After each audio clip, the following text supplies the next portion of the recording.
Next, on Currents News, there's no place like home. Bishop-Designate Brennan gets a hail and hearty welcome back from the Diocese in New York, where it all started for him.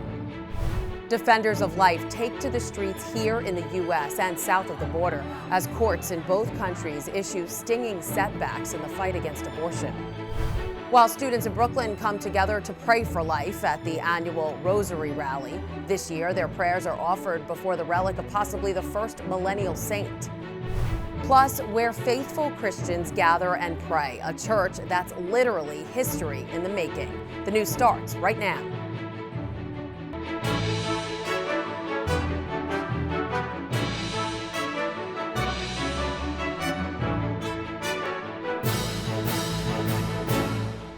I'm Christine Persichetti with this Currents News special edition. The Diocese of Brooklyn's Bishop-Designate Robert Brennan got a big welcome back from the Diocese in New York, where he was raised, educated, and began his very ministry as a priest. Jessica Easthope reports from Rockville Center.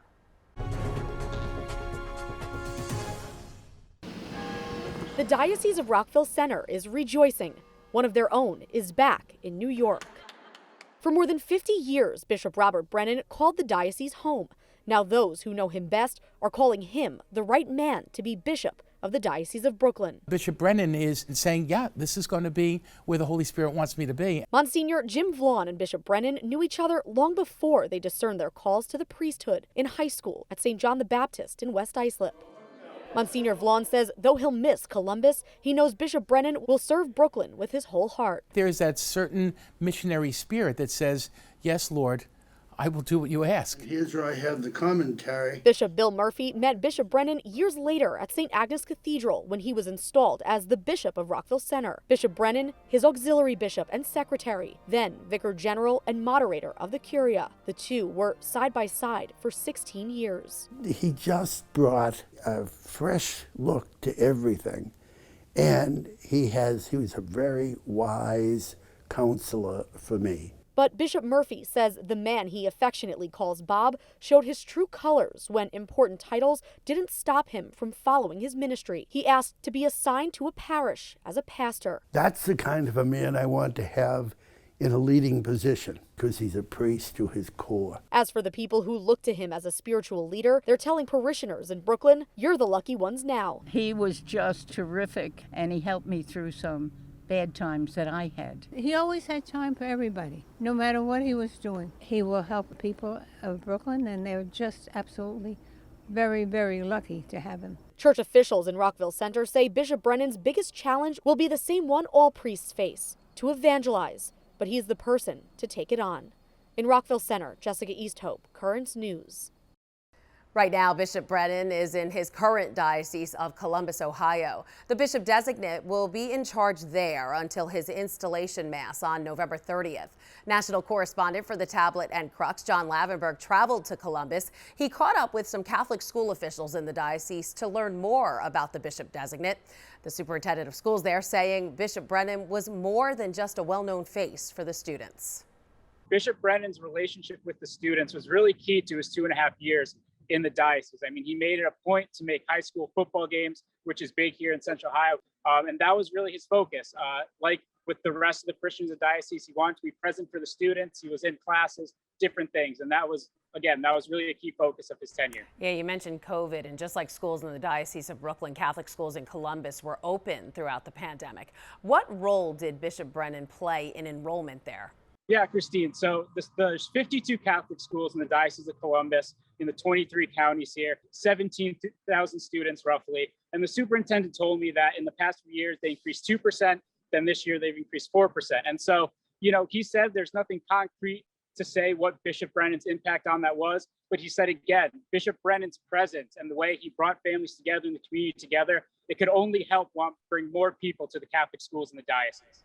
Absolutely. And so what are some of the students saying about his departure? So I actually just spoke to one student, and his words were, when he found out the news, he was shocked, he was surprised, and there was a little disappointment. But what he also said is, him thinking about the fact that Bishop Brennan is going from a diocese of about 250, 300,000 Catholics to now one with over 1 million is amazing, because he said the way he evangelized, the way he brings people together, he has the heart of someone that should be in a diocese that size. This weekend, the Diocese of Brooklyn is kicking off a process that gives you a voice in the church. The Synod on Synodality focuses on how clergy and laity can work together to move the Catholic Church forward. It starts with a Mass at the Co-Cathedral of St. Joseph this Saturday, and then the diocese will hold meetings and listening sessions to gather input and ideas. Those ideas will then be sent to the U.S. Conference of Catholic Bishops, where they will craft proposals and meet with bishops around the world to discuss them. Someone who is very excited about the new synod process is the Bishop-Designate of Brooklyn. At the news conference announcing his appointment, Bishop Brennan said the synod was a great way to start his time in the diocese. Thanks to the Holy Father, my tenure here will begin by listening to the people of Brooklyn and Queens, by hearing the faithful, by hearing your hopes and dreams and your experience in living the gospel. So, be honest with you, I'm kind of excited about that. The bishops will all formally gather in Rome in October of 2023. It's been a disheartening week for defenders of life. First, the Biden administration revoked a Trump-era rule that barred federally funded clinics from referring patients for abortions. Known as Title X, the taxpayer-funded program makes available more than $250 million a year to clinics. But the New York State Catholic Conference says the program was intended to provide family planning services, not to promote abortion. Writing, abortion is not a method of family planning. It is the intentional destruction of innocent human life. It is disheartening to know that Planned Parenthood, the nation's largest abortion provider, is now poised to receive a new influx of federal and state taxpayer dollars. Meanwhile, a federal judge in Texas has slapped a temporary injunction against the state's new 6-week abortion ban that many see as a challenge to Roe v. Wade. The ruling from U.S. District Judge Robert Pittman allows abortions after the detection of cardiac activity. That typically starts around 6 weeks. It suspends the Texas law, which took effect in September. That law also forbids exceptions in the case of rape or incest. A group of Texas abortion clinics says the procedures will resume for now. But the state attorney general's office says it will appeal, and it's likely to win in higher courts. Both the region's appellate court and the U.S. Supreme Court have allowed the law to stand previously. Babies never choose to die. Over the weekend, thousands of pro-life advocates rallied outside the Supreme Court in counter to a pro-abortion rally in our nation's capital. Abortion hurts women. There's always someone that gets hurt with abortion. It ends a life. Meanwhile, Planned Parenthood in Colorado is reporting a 520% increase in Texas residents crossing state lines seeking its services. But Nissa LaPointe of Catholic Charities Denver says services for women is exactly what they offer. No matter where you're at, where you're coming from, what the law might be, Catholic Charities is here to help women. The ultimate say on Roe v. Wade may come in December when the U.S. Supreme Court hears a Mississippi abortion case. The justices will hear arguments for and against that state's law, which bars most abortions after 15 weeks. Those actions coming as more than 500,000 pro-life defenders have signed a petition calling on the Supreme Court to overturn Roe v. Wade. And you can sign it too. Go to themoraloutcry.com. The fight for life also being waged south of our border. More than 300,000 protesters turned out in Mexico City.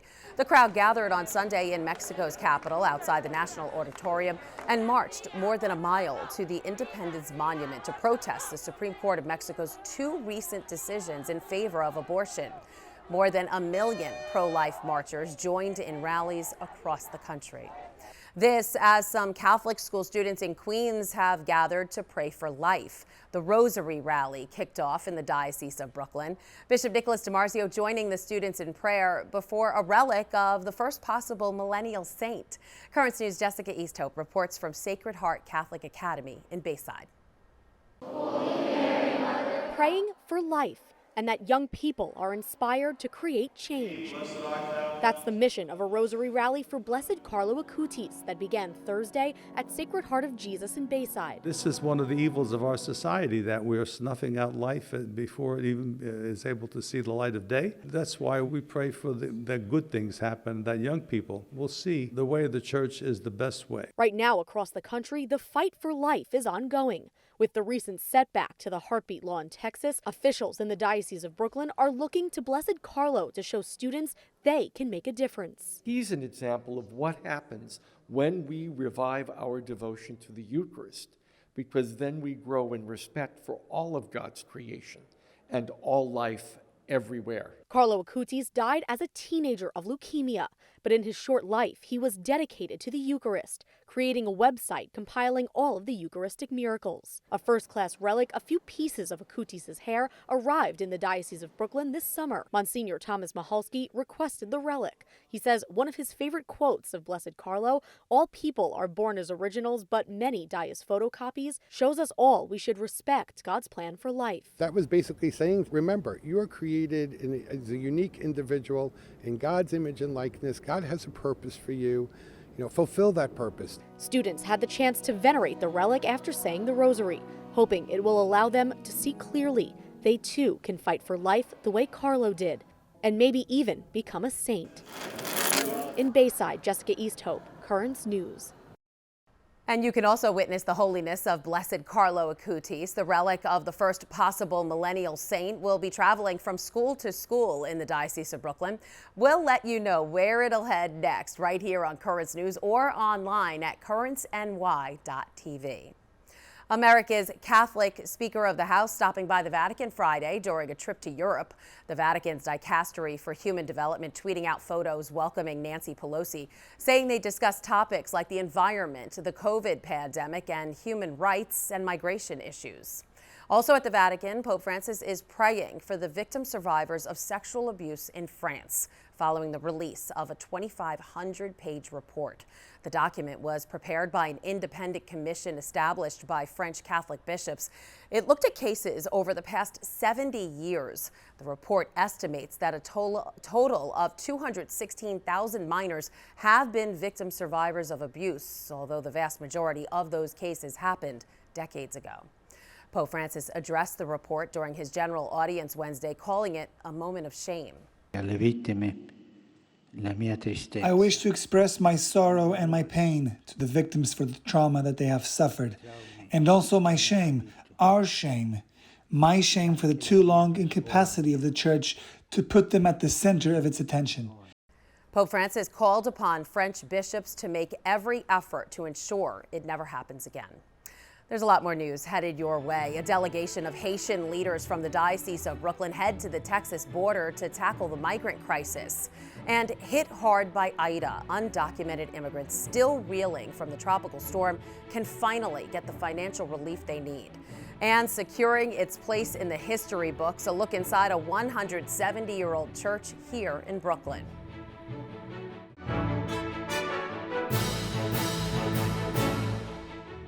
A delegation of Haitian Catholics from the Diocese of Brooklyn have recently returned from Del Rio, Texas, where they were helping migrants on the border. While many Haitian migrants have made it to the U.S., church leaders tell Jessica Easthope the humanitarian crisis is far from over.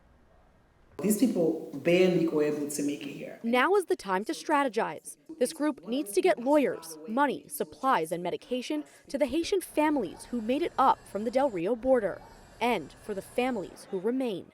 Despite reports, there are still hundreds at Customs and Border Protection processing centers. We went out to advocate. We didn't go there to touch. We didn't know there were going to be any Haitians to touch, but we weren't prepared for the amount of ways God opened doors. Last week, the group, led by Father Hilaire Belizaire, with representatives from Catholic Charities Brooklyn and Queens and Hope, Haitian Americans United for Progress, went down to Del Rio, Texas. For 4 days, they helped migrants, hoping to be received by families across the United States. They purchased plane tickets, called family members, and mediated with ICE agents. But the horrors of what migrants experienced stayed with them. They look scared. They haven't been eating for 7 days. They haven't been showered. I see my brothers and sisters in really pain. It is a humanitarian crisis. Of the 15,000 Haitians who were camped out at the border, around 5,000 made it into the United States for processing, and 1,000 made it to New York. But the Haitians already living here are suffering too, helpless in bringing their family into the country, only to see them return home to struggling Haiti. They were seeking for a place of refuge. Now they send them in a place where there is so much insecurity. Now, understanding the path forward, the group came back more energized than ever to help solve the crisis. The story's not over. The Haitians are at the border. They need humanity. They're meeting this week with members of Congress to help the families who need work and a place to stay, as well as those still hoping to make it out of Texas. According to U.S. immigration authorities, 60,000 to 80,000 Haitians are still en route to the United States through South America. In Cambria Heights, Jessica Easthope, Currents News. Across the city, many New Yorkers are still struggling to get back on their feet after this summer's terrible flooding from Tropical Storm Ida. One group that's had particular trouble getting financial assistance, undocumented immigrants. But as Emily Drewby reports from the Upper West Side, help is finally on the way. Any given day at the Chinese American Planning Council, immigrants from all over Brooklyn receive help. Now that help includes recovering from a disaster. Tropical Storm Ida devastating parts of New York, families losing everything. FEMA providing grants to help victims get back on their feet, but a whole community is being left out. When folks reached out, a lot of people from the undocumented the community were finding that they're not eligible for any of these grants. Leaving undocumented New Yorkers very vulnerable. No help finding new housing, replacing lost treasures, or even paying for funerals. So the city and state stepped up, creating a $27 million fund to address this. Steve May and the Chinese American Planning Council, or the CPC, dealing with the Brooklyn requests. This could go a long way in terms of making folks not only be able to survive, but be able to kind of really house them. The most one can get is $72,000, $36,000 for housing, and $36,000 for other needs. 5 other nonprofits throughout the city, upstate, and Long Island are handling requests for their area. In the Bronx, Catholics are in charge. These are families that really were left without anything. Their basement were flooded, their cars were flooded, and they really have no other recourse. This is such a relief, a welcome relief. Catholic Charities New York handling the request there. It's not just money. For many, it's a lifeline. On the Upper West Side, Emily Drewby, Currents News. If you or someone you know in Brooklyn is undocumented and needs help recovering from Ida, you can reach out to CPC directly. Email Isabella Chan at ichan@cpc-nyc.org or call 718-685-3315. Making history on the streets of Boerum Hill, Brooklyn, an Orthodox cathedral nominated by New York Governor Kathy Hochul for the state and national registers of historic places. Jessica Easthope gives us a tour of the church, which dates back to the 1850s. The stone walls inside St. Nicholas Antiochian Orthodox Cathedral are the originals. Compared to the rest of the church, they're not much to look at, but they're part of why it's been nominated by Governor Kathy Hochul for the state and national registers of historic places. Of the history of this building and also the history of the community and how that the two things combined went into this 70-some page document that was submitted.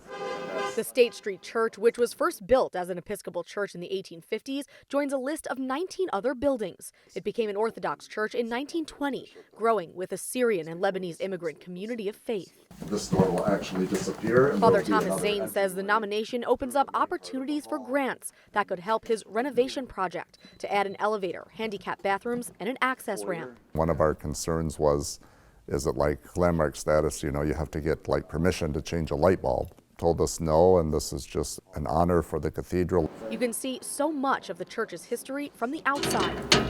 But Father Zane hopes this new title draws people in. Well, we're still waiting for a lot of our older, people to come back. We've gotten a lot of new parishioners, so hopefully this is another vehicle to evangelize and for people looking for a spiritual home. The church has already been approved for the State Historic Place Registry and is waiting for approval on the national level. In Boerum Hill, Jessica Easthope, Currents News. Still to come on this special edition of Currents News, working with science in art class, how a group of Catholic school students are using 3D printers to help others, and a spiritual experience right in the heart of New York City, an up-close look at Michelangelo's legendary artwork.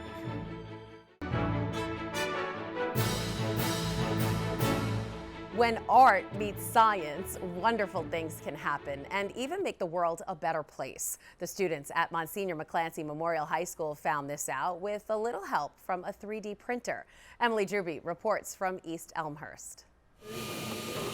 A delicate dance as the hot end of this 3D printer slowly creates a finger at Monsignor McClancy Memorial High School. An art class with a science component, but for students it's so much more than just a class or a grade. It's very exciting. It kind of moves you a little bit to know that you're still able to help another person. Lending a helping hand, literally. These students are designing, creating, and 3D printing functional limbs. Not only show students that there are ways to use your skills in art in other ways, but that they could be used potentially for service opportunities as well. Learning while serving others, a key value of this Catholic school, which is run by the Brothers of the Sacred Heart. It's a STEM program, science, technology, engineering, art, and math. And it's coordinator Ann Smith's dream. She finally got it up and running, but the pandemic hit right after, forcing it into a hiatus. The kids in this class, they remember when we started this project, and they also remember when we had to stop. So I think it's going to mean even more to them, that they're going to be the ones that are going to take that torch and go with it. With the program finally back up and running, the students are working on their second prototype. Soon they'll be finding an actual recipient for the prosthetic limb. I think it's definitely a cool feeling of knowing that something that we're creating and working on in school hours can potentially help someone outside of our school. A unique art class that's teaching students and serving a greater purpose. In East Elmhurst, Emily Druby, Currents News. Finally tonight, if you visit the Sistine Chapel at the Vatican, you'll want to bring binoculars. That's how high up the ceiling displaying Michelangelo's legendary artwork is. But for a limited time, you can get an up-close look at stunning replicas right here in New York City. Currents News' Jessica Easthope brings us an exclusive sneak peek. Among the hustle and bustle of gritty Manhattan, a spiritual experience awaits. The Vatican is right outside your front door in a Sistine Chapel exhibit returning to New York City. Just think of it like you're walking 10 feet underneath the ceiling. You see these from a perspective not even a pope has ever seen. The exhibit, which features all 34 of Michelangelo's frescoes from the ceiling of the Sistine Chapel, was created by Martin Bialis in 2015. Since then, the full-size photographic reproductions have toured the world, attracting people who want to experience God, art, and history through the iconic imagery. We want to present this for people of all different faiths, because this is such a monumental art masterpiece. The exhibit has been designed to leave all the good of the Vatican experience without the rush or the crowds. And get this, you can take all the pictures and videos you like. The space is even open for weddings. You're going to come out so relaxed and so inspired. While walking through the exhibit, visitors are encouraged to use this audio device to learn about the frescoes. If I wanted to know more about the most famous one, the creation of Adam, all I'd have to do is go to the sign, point, wait for the beep, and listen. For people that want to have this as a spiritual experience, hey, this is a way to go. Bialis says the exhibit has already helped evangelization by drawing in a young crowd to timeless art so close you could touch it. In Manhattan, Jessica Easthope, Currents News. And you too can step into the Sistine Chapel like never before. Just head on over to chapelsistine.com and click on the city near you. New York's exhibit ends January 2nd, 2022. And that is Currents News. I'm Christine Persichetti. Thank you for joining us because we are putting your faith in the news. Hope to see you again next time.